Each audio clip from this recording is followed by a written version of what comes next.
Livro de 2 Samuel, capítulo 7.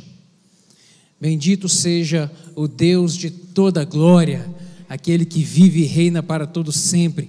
Exaltamos o nome dele, porque reconhecemos que ele é o Senhor, controlador e sustentador de tudo.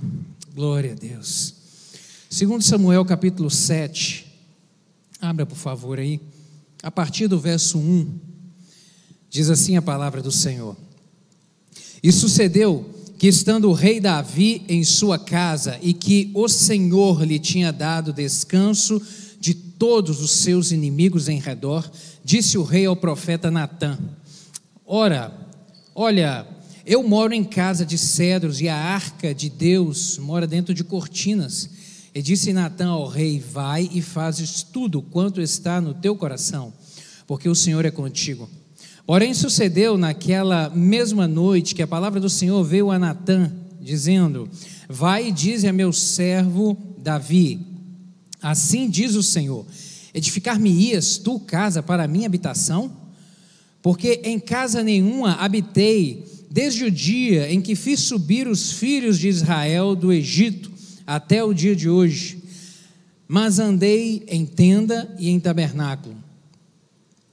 E em todo lugar em que andei com todos os filhos de Israel, falei porventura alguma palavra com qualquer das tribos de Israel, a quem mandei apacentar o meu povo de Israel, dizendo: Por que me não edificais uma casa de cedros? Agora, pois, assim dirás ao meu servo, a Davi: Assim diz o Senhor dos exércitos: Eu te tomei da malhada, de detrás das ovelhas, para que fosses o chefe sobre o meu povo, sobre Israel. E fui contigo, por onde quer que foste, e destruí os teus inimigos diante de ti, e fiz para ti um grande nome, como o nome dos grandes que há na terra. E preparei lugar para o meu povo, para Israel, e o plantarei, para que habite no seu lugar, e não mais seja movido, e nunca mais os filhos da perversidade o aflijam como dantes. Desde o dia em que te mandei que houvesse juízes sobre o meu povo Israel. A ti, porém, te dei descanso de todos os teus inimigos. Também o Senhor te faz saber que o Senhor te fará casa. Quando teus dias forem completos e vieres a dormir com teus pais, então farei levantar depois de ti a tua semente, que procederá de ti, e estabelecerei o seu reino. Este edificará uma casa ao meu nome, e confirmarei o trono do seu reino para sempre. Eu lhe serei por pai, e ele me será por filho. E se vier a transgredir, castigá-lo-ei com vara de homens e com açoites de filho de homens. Mas a minha benignidade se não apartará dele, como a tirei de Saul, a quem tirei de diante de ti. Porém a tua casa e o teu reino serão firmados para sempre diante de ti. Teu trono será firme para sempre. Conforme todas essas palavras e conforme toda essa visão, assim falou Natã a Davi. Amém. Feche seus olhos. Vamos orar mais uma vez. Vamos pedir ao Espírito Santo que aplique essa palavra ao nosso coração. Senhor, obrigado pelo privilégio de estarmos na tua casa, de entoarmos ao Senhor hinos, cânticos, meu Deus, que a expressão dos nossos lábios é aquilo que flui do nosso coração. Muito obrigado. Pai, obrigado pelo privilégio de nos reunirmos em torno da tua palavra. Eu lhe peço que, em nome de Jesus, o teu Espírito Santo fale conosco nessa hora. Nós te autorizamos a isso, te damos liberdade para isso e lhe pedimos, Pai, que o Senhor fale em nome de Jesus ao nosso coração. Pai, eu lhe peço que o teu Espírito Santo aquiete cada coração que está aqui no templo, dos nossos irmãos que estão conectados conosco nesta hora, em nome de Jesus. Aquieta o Espírito. Se há alguma preocupação na mente, traz paz nessa hora em nome de Jesus. Eu lhe peço que o Senhor repreenda todo e qualquer espírito maligno que queira roubar essa palavra, roubar a atenção nessa hora em nome de Jesus. E Espírito Santo, fala de uma maneira pessoal ao coração de cada um dos meus irmãos. Dá-me graça, Pai, para transmitir essa palavra. Eu dependo inteiramente do Senhor. Me ajude e que o teu nome seja exaltado e glorificado sempre, pois a ti rendemos toda a honra e toda a glória, em nome de Jesus, amém. Tome o seu assento, querido.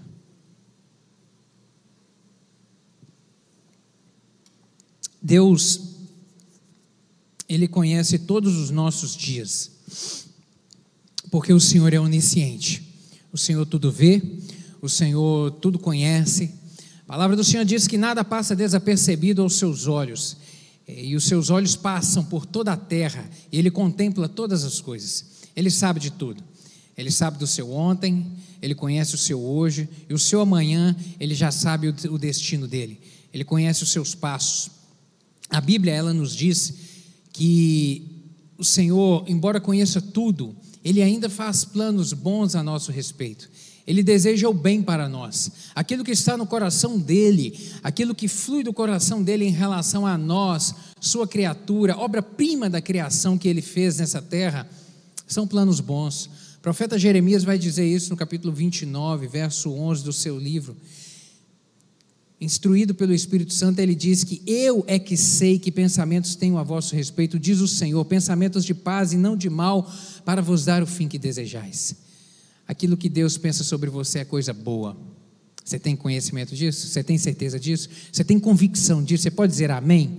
Aquilo que Deus pensa a seu respeito é coisa boa. É coisa boa. Agora, o fato de Deus conhecer todo o desenrolar da nossa história, o fato dele conhecer as nossas ações e reações, isso não significa que ele interfira no nosso destino.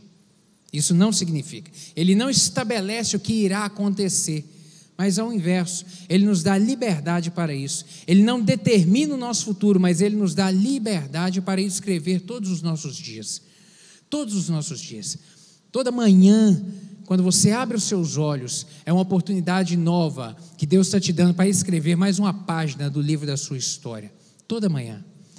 Aos meus 42 anos, já vivi mais de 15 mil dias. Então significa mais de 15 mil páginas escritas que o Senhor me permitiu escrever. Cada uma delas. Quantas páginas você já escreveu? Quantas ainda você vai escrever? Entenda isso. Cada novo amanhecer é uma oportunidade nova que o Senhor está nos dando. E a sua palavra nos diz isso, que Ele nos dá essa liberdade.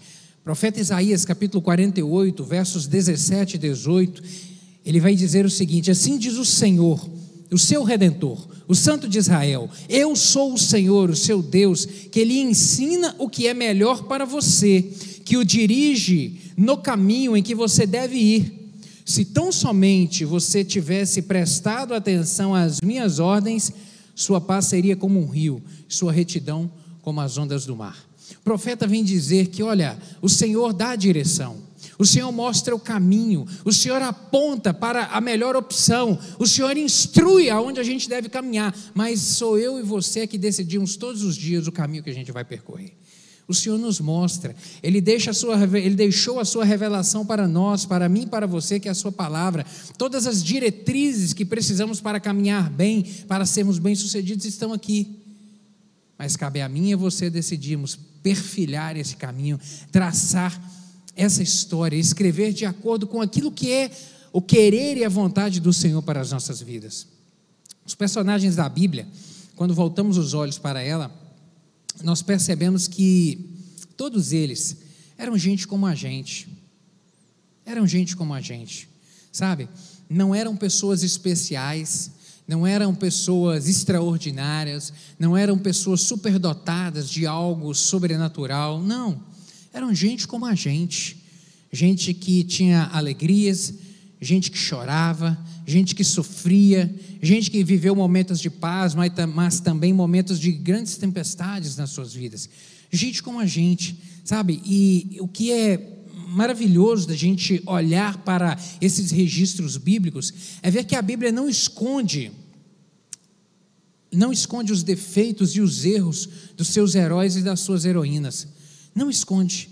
Ele deixa registrado para poder primeiro nos mostrar que esses homens e mulheres era gente normal, mas também para nos mostrar que com Deus nós podemos superar os nossos limites, com Deus nós podemos experimentar o extraordinário nas nossas vidas, com Deus nós podemos experimentar coisas que fogem ao nosso domínio e ao nosso controle, coisas que as nossas mãos não podem alcançar e nós não podemos realizar na nossa capacidade própria.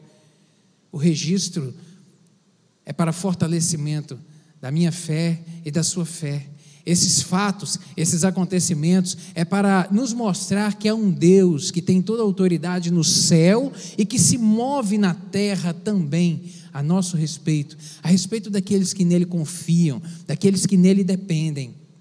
Davi, ele é um grande exemplo entre muitos personagens que nós temos na Bíblia, de gente que demonstrou que vale a pena levantar o nome do Senhor na vida, que vale a pena honrar ao Senhor, que vale a pena devotar ao Senhor adoração, louvor, honra.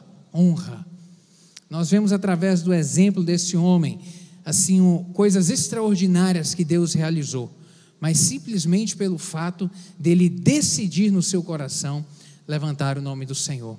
E o Espírito Santo me trouxe a esse texto e me falou tanto ao coração a respeito disso, e é isso que eu quero compartilhar contigo nessa noite. Levante o nome do Senhor, Ele vai te surpreender. Levante o nome do Senhor, Ele vai te surpreender.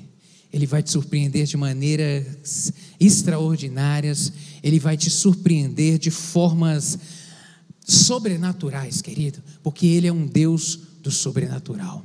Ele é um Deus que controla coisas que fogem ao nosso domínio, querido. Ele é o dono da terra, Ele é o dono do céu e é o dono da terra. Ele é o dominador de todas as coisas. Eu gostaria de compartilhar contigo, a respeito disso nessa noite, contigo. Levante o nome do Senhor, te desafiar a isso. Levante o nome do Senhor, Ele vai te surpreender. Davi, ele decidiu levantar o nome do Senhor, e o contexto aqui desse capítulo 7 nos mostra isso. Davi aqui, no contexto dessa história, demonstra que ele estava estabilizado no trono. Davi já estava realizado, sabe? Davi já estava estabilizado na sua vida. Ele havia vencido diversos inimigos, ele já havia vencido grandes batalhas, ele já havia reunido o povo em torno de si, porque há pouco tempo atrás, até pouco tempo, o seu reino ainda estava dividido. Se você voltar algumas páginas da Bíblia aí, no capítulo 2 de 2 Samuel, você vai ver o título aí do capítulo 2, Davi é aclamado rei de Judá. Davi iniciou o seu reinado apenas sobre uma parte do povo, não foi sobre o povo por inteiro. Saul era rei de Israel, mas quando Saul morre, Davi é aclamado rei, inicialmente apenas ali pela região de Judá. Isso porque Abner, e aí já no capítulo 3 você vê aí que Abner, que era o general do exército de Saul, ele decide colocar Isbosete, que era filho de Saul, para reinar. Mas esse negócio não vingou, porque isso também não era da parte de Deus. E aí no capítulo, passando mais algumas páginas, no capítulo 5, Davi é constituído rei sobre todo Israel. No verso 4 está dizendo o seguinte: da idade de 30 anos era Davi, quando começou a reinar, 40 anos reinou. Em Hebrom reinou sobre Judá 7 anos e 6 meses, e em Jerusalém reinou 33 anos sobre todo o Israel e Judá. Então ele começou inicialmente só com uma parte do povo, mas com o passar do tempo ele conseguiu reunir em torno de si todo Israel. Uma grande vitória. Davi havia, nós podemos dizer que ele havia chegado ao ápice, era rei, havia alcançado tudo que precisava, já havia vencido inimigos, já estava assentado no trono, já tinha autoridade, já tinha o povo em torno de si, sabe, tudo que precisava conquistar, já tinha conquistado. A gente poderia dizer que profissionalmente estava realizado na vida, já estava tudo certo, já estava realmente no ápice. E nesse momento aqui, nós vemos no capítulo 7, aí no capítulo 6 nós vemos que ele decide trazer a arca para Jerusalém, e no capítulo 7 nós chegamos aqui, quando nós vemos que ele decide construir um templo, um local mais imponente de adoração ao Senhor. E ele vem dizendo, ele diz ao profeta Natã: olha, a arca do Senhor, o local onde o Senhor é invocado, está em tenda. Eu quero construir algo melhor para ele, eu quero construir algo maior, porque o meu Deus é maior. Então eu tenho um desejo no coração de exaltar ainda mais o nome do Senhor. Mas é importante a gente perceber que não foi nesse momento aqui apenas que Davi decidiu levantar o nome do Senhor na sua vida. Não foi, sabe? Porque levantar o nome do Senhor foi, na verdade, um estilo de vida que Davi decidiu constituir para si. Já desde a sua juventude nós vemos isso. Lá em 1 Samuel, capítulo 16, versos 18 e 19, está registrado que então respondeu um dos moços e disse: conheço um filho de Jessé, o belemita, que sabe tocar e é forte e valente, homem de guerra, sisudo em palavras e de boa aparência, e o Senhor é com ele. Saul enviou mensageiros a Jessé, dizendo: envia-me Davi teu filho, o que está com as ovelhas. Já desde muito tempo, esse registro aqui, Davi possuía aproximadamente cerca de 17 anos de idade, é o que se imagina. Com 17 anos de idade, ele já vivia um estilo de vida que chamava a atenção dos outros em relação à forma que ele se conduzia. Já demonstrava que na sua conduta, na sua vida privada, no seu particular, no momento dele, com as suas obrigações, com seus afazeres, na sua casa, nos seus relacionamentos com amigos e com vizinhos, ele levantava o nome do Senhor de uma tal maneira que os outros viam que Deus era com ele, que tinha um negócio diferente da vida dele. E aqui ele nem havia sido ainda recebido a unção de rei, nem havia sido ungido rei ainda, mas já se percebia algo diferente na vida daquele rapaz, porque ele havia decidido honrar ao Senhor, levantar o nome do Senhor na sua vida. Querido, eu aprendo com isso que não espere alcançar seus objetivos para depois pretender levantar o nome de Deus na sua vida. Não espere alcançar os seus objetivos, não espere alcançar as suas realizações para depois você imaginar que quando estiver tudo tranquilo, aí eu vou levantar o nome de Deus. Não faça isso. Não faça isso você adolescente, não faça isso você jovem, não faça isso. Não faça isso, não imagine que depois que eu casar, depois que eu já estiver realizado profissionalmente, não, quando eu estiver mais velho um pouco, aí eu vou assumir um compromisso maior com o Senhor, aí eu vou servi-lo na igreja com mais intensidade. Não faça isso. Não imagine você, ou planeje nos seus pensamentos de quando estiver tudo tranquilo na sua vida, quando a tempestade passar, quando os problemas estiverem resolvidos, quando você já estiver realizado profissionalmente, quando você já tiver alcançado aquilo que você deseja, aí sim, quando você tiver já adquirido a sua casa própria, comprado o seu carro novo, aí sim, você vai se posicionar de uma maneira diferente para com Deus. Não faça isso. Não faça isso. Não faça isso. Não perca oportunidades. Não perca as oportunidades. Davi, ele jamais imaginou que ele seria rei. Davi era só um menino, pastor de ovelhas, estava no campo, não estava ali entre o clero, não estava ali entre as autoridades do reino, não era um soldado de guerra, não era um general, não, era só um menino do campo. E ele jamais imaginou que seria rei. Jamais imaginou. Mas ele só cuidava de ovelhas, mas lá onde ele estava, ele decidiu honrar a Deus com seus talentos, ele decidiu levantar o nome de Deus na sua vida, do jeito que ele vivia, da forma como ele vivia. Mas Deus viu nele alguém de compromisso, Deus viu nele alguém que tinha um desejo sincero no coração de levantar o nome do Senhor, apesar de onde estivesse, seja com quem fosse. Havia nele esse compromisso, e isso chamou a atenção de Deus, meu querido. E aí eu quero te dizer algo: não pense que as coisas passam desapercebidas por Deus. Não pense que as coisas passam desapercebidas por Deus. Não, Deus está te vendo. Deus vê a forma como você trata a sua esposa, Deus vê a forma como a senhora trata seu marido, Deus vê a forma como a senhora está preparando a sua comida, a sua refeição para receber a família, se está sendo com amor, com dedicação, com alegria. Deus está vendo a forma como você se dirige à sua esposa em um telefonema, a atenção que você dá a ela. Deus está vendo a forma como você cuida dos seus filhos, se você tem realmente um zelo de verdade, a forma se você está honrando os seus pais, na sua palavra, no seu jeito de ser e de agir. Deus está vendo a forma como você se porta no trabalho, entre os seus colegas. Deus está vendo se ali realmente o que é prioridade para você é levantar o nome do Senhor ou não. Deus está vendo, meu querido, se na escola você honra o Senhor, quando outros se levantam para poder deturpar a fé, para poder falar mal, e se você se posiciona como um cristão de verdade para dizer, eu tenho princípios e valores de acordo com a Bíblia, e eu não nego esses princípios e valores. Deus está te vendo, querido. Deus vê todas as coisas, isso não passa desapercebido por Ele.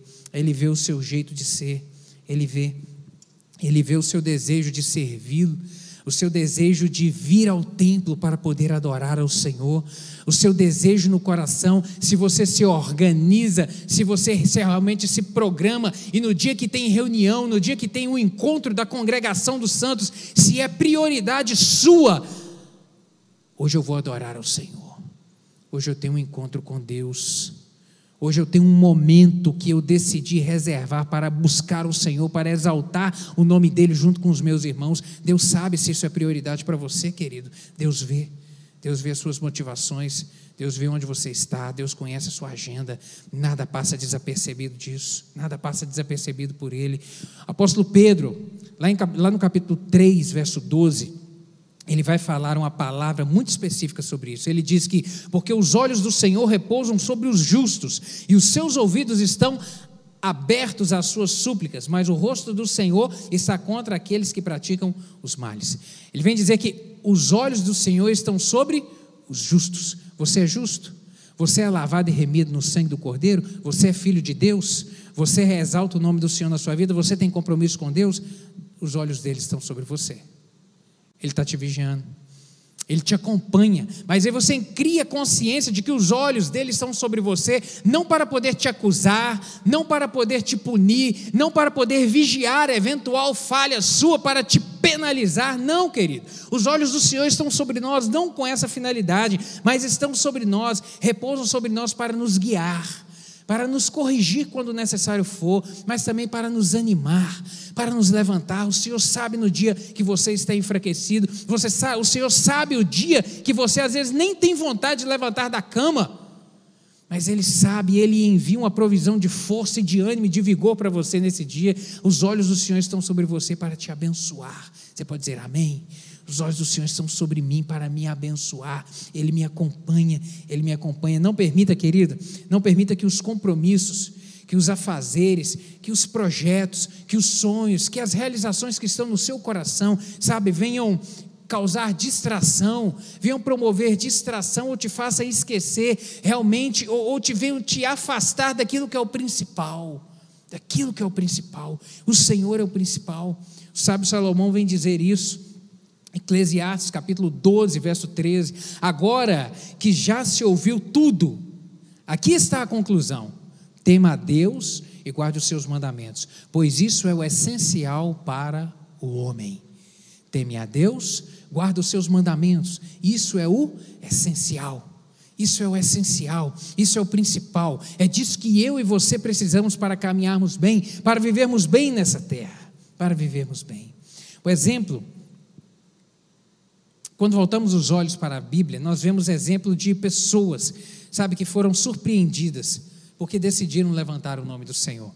A Bíblia não é um livro de história ou de regras, ela é a palavra de Deus, completa, infalível, inerrante, ela é a palavra do Senhor, e do início ao fim dela, ela traz para mim e para você exemplos de homens e mulheres que foram surpreendidos por Deus pelo fato de decidirem levantar o nome dele nas suas vidas. Eu quero citar alguns, nós já estamos fazendo referência a um deles aqui, a Davi, no capítulo 7, verso 16 aqui que nós lemos, diz o seguinte: porém a tua casa e o teu reino serão firmados para sempre diante de ti, teu trono será firme para sempre. Davi, ele só desejava edificar um templo ao Senhor, ele só queria no seu coração construir algo melhor, entregar algo melhor a Deus, era somente isso que ele queria, querido, mas a sinceridade do coração foi tamanha, que Deus olhou aquilo e aquilo agradou Deus de uma maneira tão extraordinária, que Deus decidiu assumir um compromisso, Deus liberou uma palavra para Davi de um compromisso, falou: Davi, isso me agradou tanto, esse negócio que você decidiu, eu não preciso disso, eu nunca pedi isso para ninguém, mas a sua iniciativa revela para mim um desejo tão grande de levantar o meu nome, que hoje eu assumo um compromisso com você.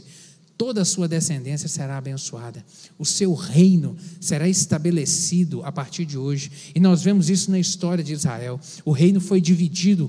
Depois de Davi veio o seu filho Salomão, depois do seu filho Salomão, o reino foi dividido, o reino do norte, o reino do sul, e a casa de Davi ficou reinando sobre o reino do sul, em Judá, e todos os reis que passaram por ali foram da descendência de Davi. Aquela decisão de Davi, aquela postura de Davi tocou tanto o coração de Deus, meu querido, que os seus filhos, os seus netos, e a sua geração e a sua posteridade foi abençoada por causa dessa decisão. Você já imaginou o que é isso? Você hoje tomar uma postura diante de Deus e os seus filhos, os seus netos e toda a sua geração ser abençoada por conta disso? Esse negócio é muito sério, querido. Levantar o nome do Senhor é algo muito sério. Levante o nome dele, ele vai te surpreender de uma maneira extraordinária que você não consegue imaginar. Davi só quis construir um templo. Deus o surpreendeu com uma promessa que perdurou durante toda a sua geração, toda a sua posteridade. Foi abençoada por conta dessa decisão. Um outro exemplo que eu vejo aqui, que eu quero fazer referência, é Noé. Que exemplo! Capítulo 6 de Gênesis, versos 5 a 9 diz: viu o Senhor que a maldade do homem se havia multiplicado na terra e que era continuamente mal todo o desígnio do seu coração. Então se arrependeu o Senhor de ter feito o homem na terra, e isso lhe pesou no coração. E disse o Senhor: farei desaparecer da face da terra o homem que criei, o homem, o animal e os répteis, as aves do céu, porque me arrependo de haver feito. Porém, Noé achou graça diante do Senhor. Eis a história de Noé. Noé era um homem justo e íntegro entre os seus contemporâneos. Noé andava com Deus. Noé andava com Deus, sabe? Noé não fazia ideia do que estava por vir. Noé apenas decidiu, ali dentro do seu contexto, da sua família, levantar o nome do Senhor, honrar a Deus, no meio de uma geração que estava corrompida, as pessoas sem compromisso, fazendo coisas que desagradavam a Deus. Noé decidiu viver, ele e a sua família, de uma maneira que agradavam a Deus, e ele não imaginava que por conta disso, Deus havia decidido recomeçar a raça humana através da vida dele e da família dele. Olha só que coisa surpreendente, que coisa extraordinária. Ele decidiu levantar o nome do Senhor no seu tempo, e a sua família foi a origem de toda a raça humana. Meu querido, isso realmente é extraordinário. Um outro exemplo que eu quero fazer menção, Ana. 1 Samuel capítulo 1, versos 10 e 11, falam da história dessa mulher. Levantou-se Ana e com amargura de alma orou ao Senhor e chorou abundantemente e fez um voto dizendo: Senhor dos exércitos, se benignamente atentares para a aflição da tua serva, e de mim te lembrares, e da tua serva te não esqueceres, e lhe deres um filho varão, ao Senhor o darei por todos os dias da sua vida, e sobre a sua cabeça não passará navalha. Querido, uma característica de quem levanta o nome do Senhor na sua vida é de não ter receio de entregar o seu melhor a Ele. Não ter o receio de entregar o melhor para o Senhor. E nós vemos isso aqui na decisão de Ana. Ana desejou ardentemente um filho. A esterilidade causava muita dor a ela, muito sofrimento emocional, e ela desejava ardentemente esse menino, sabe? E ela decidiu honrar a Deus com isso. E Deus deu a ela um filho. Deus ouviu a sua oração. Mas muito mais do que isso, Deus deu a ela um filho que mais tarde se tornou um profeta e que foi a maior autoridade na terra, a maior autoridade espiritual na terra durante todos os seus dias. A maior autoridade espiritual foi Samuel, ungiu 2 reis, era um homem de Deus, um homem que marcou a história de toda uma nação. Ela só queria um filho. Deus deu a ela um filho que se tornou o homem mais importante espiritualmente na terra, porque ela decidiu. Mas tudo por quê? Porque ela decidiu no seu coração. Quando ela declara que Deus, eu devolvo ele ao Senhor, ela estava dizendo: Deus, o Senhor é mais importante. O Senhor é mais importante, eu não tenho medo de abrir mão do meu melhor para o Senhor. Não tenho medo de abrir mão, não tenho receio quanto a isso, não tenho receio. Querido, honre ao Senhor. Levante o nome do Senhor na sua vida. Levante o nome do Senhor na sua vida na hora da bonança e na hora da tempestade. Em todo tempo. No tempo de bonança, não se esqueça de Deus. Nós somos tentados a isso. No tempo da bonança, no tempo que está tudo bem, as coisas nos distraírem, roubarem a nossa atenção em relação ao que é o principal, em relação a Deus. Somos tentados. Nós vemos exemplos de quem levantou o nome do Senhor no tempo da bonança. A Bíblia tem registro disso. Eu cito Jó, no tempo da bonança, capítulo 1, verso 5. Decorrido o turno de dias de seus banquetes, chamava Jó seus filhos e os santificava. Levantava-se de madrugada e oferecia holocausto, segundo o número de todos eles, pois dizia: talvez tenham pecado os meus filhos e blasfemado contra Deus em seu coração. Assim o fazia continuamente. No tempo que estava tudo bem na casa de Jó, tudo correndo tranquilo, um homem rico, próspero na terra, ele honrava a Deus, ele levantava o nome de Deus dentro da sua casa. Não se esqueça jamais, querido, de levantar o nome do Senhor durante o tempo da bonança. Não se esqueça. Vemos Davi também como exemplo disso, que nós já citamos aqui no início dessa mensagem. Eu quero fazer referência também a Daniel. Capítulo 1, verso 8 do seu livro diz que resolveu Daniel firmemente não se contaminar com as iguarias do rei, nem com o vinho que ele bebia. Daniel era um menino jovem, havia sido tirado da sua terra e levado para o reino, para a Babilônia, e lá, numa terra estranha, em um povo estranho, uma cultura estranha, ele decidiu no seu coração continuar levantando o nome do Senhor, e Deus o abençoou de uma maneira extraordinária naquele lugar, de uma maneira extraordinária. Querido, levante o nome do Senhor na sua vida, levante o nome do Senhor nos dias de paz, e Ele vai te surpreender com prosperidade, com alegria, com contentamento, com satisfação, com bênçãos imensuráveis na sua vida. Mas levante o nome do Senhor. Mas no tempo também da tempestade, não reclame. No tempo da tempestade não murmure, querido, porque os ventos mudam. E no tempo da tempestade nós também temos registros na Bíblia de pessoas que viveram tempos difíceis e que decidiram nos tempos difíceis levantar o nome do Senhor e não murmurar, não abrir os seus lábios para reclamar, mas honrar o nome do Senhor. Eu quero fazer referência a dois desses personagens. Um deles é o rei Josafá. Segundo Crônicas, capítulo 20, verso 13, vai dizer a respeito dessa história. Então Josafá teve medo e se pôs a buscar ao Senhor e apregoou um jejum em todo o Judá. Uma nação, um exército imenso se levantou contra ele. Ele ficou com medo. Medo. Algo que de repente seja o que você está sentindo hoje. Medo, ansiedade em relação ao futuro, em relação ao amanhã. Mas lá no versículo 12 desse mesmo capítulo, ele vem dizer que ele vem fazer uma oração a Deus e ele diz: nosso Deus, acaso não executarás tu o teu julgamento contra ele, porque em nós não há força para resistirmos a tão grande multidão que vem contra nós, e não sabemos o que fazer, mas os nossos olhos estão postos em ti, a nossa confiança está no Senhor. Eu não vou murmurar, eu não vou reclamar, mas ele vem aqui nos dar um exemplo de ir à casa do Senhor, dobrar os seus joelhos e clamar ao Senhor no tempo da angústia, no tempo da dificuldade, porque a promessa do Senhor é de que os seus olhos estão sobre nós e de que o socorro virá na hora certa. Amém, meu querido? Nós temos também na pessoa de Davi muitos exemplos a respeito de clamar ao Senhor no dia da angústia. No livro de Salmos nós vemos isso muito registrado lá. Salmo 20, verso 7, ele vai dizer que uns confiam em carros, outros em cavalos. Nós, porém, nos gloriaremos no nome do Senhor. Nós, porém, levantaremos o nome do Senhor na nossa vida. E Salmo 34, verso 4, ele vai dizer que busquei ao Senhor e Ele me respondeu. Livrou-me de todos os meus temores, livrou-me todos, no dia da angústia, no dia do medo, no dia da tormenta. Eu clamo ao Senhor e Ele se levanta, Ele ouve a minha oração, Ele traz resposta à minha vida. Levante o nome do Senhor na sua vida, meu querido. Levante nos dias difíceis, para que todos vejam, sabe, essa postura de confiança que você está devotando a Ele, e todos vejam aquilo que o Senhor vai fazer na sua vida, os milagres que Ele vai realizar na sua vida, aquilo que Ele vai escrever de uma história nova e extraordinária nos seus dias. Amém, meu querido? Gostaria de orar contigo nessa hora. Vamos ficar de pé? Deus é Deus de poder, Deus é Deus de graça. O melhor momento para levantar o nome do Senhor, qual que é? É o hoje. O ontem não te pertence mais, o amanhã você não conhece, ele é incerto para você, para mim e para você. O momento de levantar o nome do Senhor é hoje, é o melhor, é o melhor. Quer ser surpreendido com o sobrenatural de Deus, querido? Levante o nome dele na sua vida. Quer ser surpreendido com o extraordinário de Deus? Levante o nome dele na sua vida. Honre ao Senhor. Honre ao Senhor com o melhor dos seus dias. Honre ao Senhor com a sua atenção. Honre ao Senhor, devote a Ele a adoração, devote a Ele o seu melhor.